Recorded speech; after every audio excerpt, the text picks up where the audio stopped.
Loge, secte sont devenues des expressions très virales sur les réseaux sociaux ces derniers temps. Cela crée assez de polémiques et des débats houleux. Bienvenue sur Live Bénin.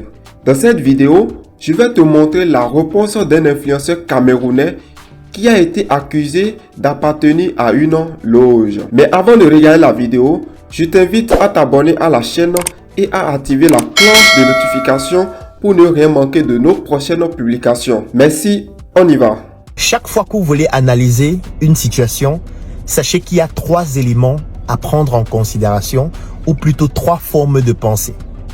La pensée critique, la pensée complexe et la pensée globale. Pour l'expliquer simplement, je vais prendre quelques exemples. On va commencer avec la pensée critique. Qu'est-ce que j'entends par pensée critique? Ça signifie que si on dit que Claudel est dans une secte, on doit pouvoir le démontrer avec des faits, avec des preuves, avec des éléments tangibles que tout le monde peut vérifier et qui authentifient le fait que Claudel que vous voyez là, il est dans une secte. Ça, c'est la pensée critique. Donc, lorsque vous voyez quelqu'un qu'on étiquette comme étant partie intégrante d'une loge, d'une secte, d'un cercle ésotérique, de la sorcellerie, du conte, du famela et tout ce que vous voulez, la pensée critique veut que vous puissiez poser la question qui est celle de savoir qu'est-ce qui le prouve? Est-ce que tu as un document? Est-ce qu'il t'a montré sa carte? Est-ce que tu as des faits probants? Je ne dis pas que tu as eu une vision. Je ne dis pas que tu as rêvé de lui, il était en train de manger les gens.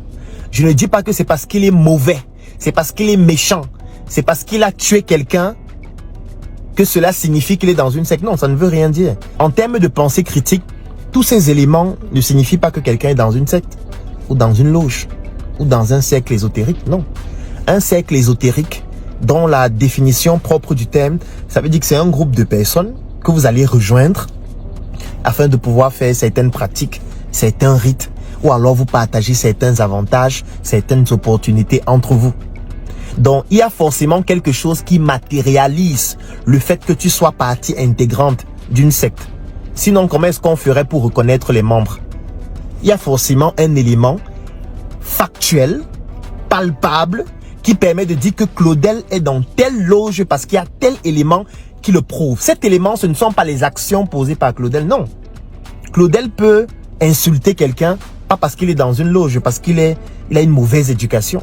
Claudel peut être désobligeant, Claudel peut devenir bizarre parce qu'il souffre de dépression, ou alors parce qu'il a une maladie mentale.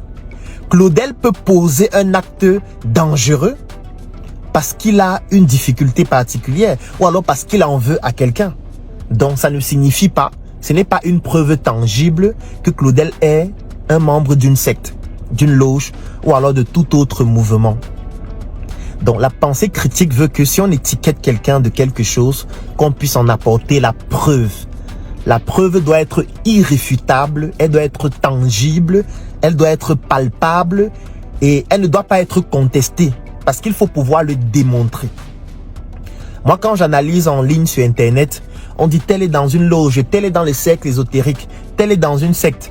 Et quand je regarde parfois 1000 commentaires, 2000 commentaires, 3000 commentaires, et je ne vois personne qui en apporte la preuve. Je ne vois personne qui dit que voilà sa carte de membre de telle secte. Voilà sa carte d'adhésion à tel cercle ésotérique. Voilà par exemple un insigne qui correspond à telle secte et qui en général est porté de telle façon qu'il porte régulièrement durant ses sorties. Ou alors parce que dans un cercle ésotérique, il faut qu'on puisse reconnaître les membres. Parce que c'est l'un des éléments fondamentaux dans un cercle ésotérique. Nous venons ensemble de suivre la réponse du Dr Claudel face aux accusations qui le lient à une organisation secrète ou à une loge. Quelle est la leçon qu'on peut tirer de ce qu'il a dit? La leçon cachée derrière sa réponse est que, avant d'accuser une personne d'une chose ou d'une situation, il faut chercher à avoir des preuves tangibles avant de l'affirmer. Donc, il faut qu'on fasse attention au buzz et de privilégier la vérité. Je vous remercie d'avoir regardé la vidéo jusqu'à la fin. N'hésitez pas à partager vos réflexions en commentaire, cela nous fera vraiment plaisir. N'oubliez pas de vous abonner et d'activer la cloche de notification pour ne rien rater de nos prochaines publications. Merci beaucoup, à bientôt. Ciao, ciao.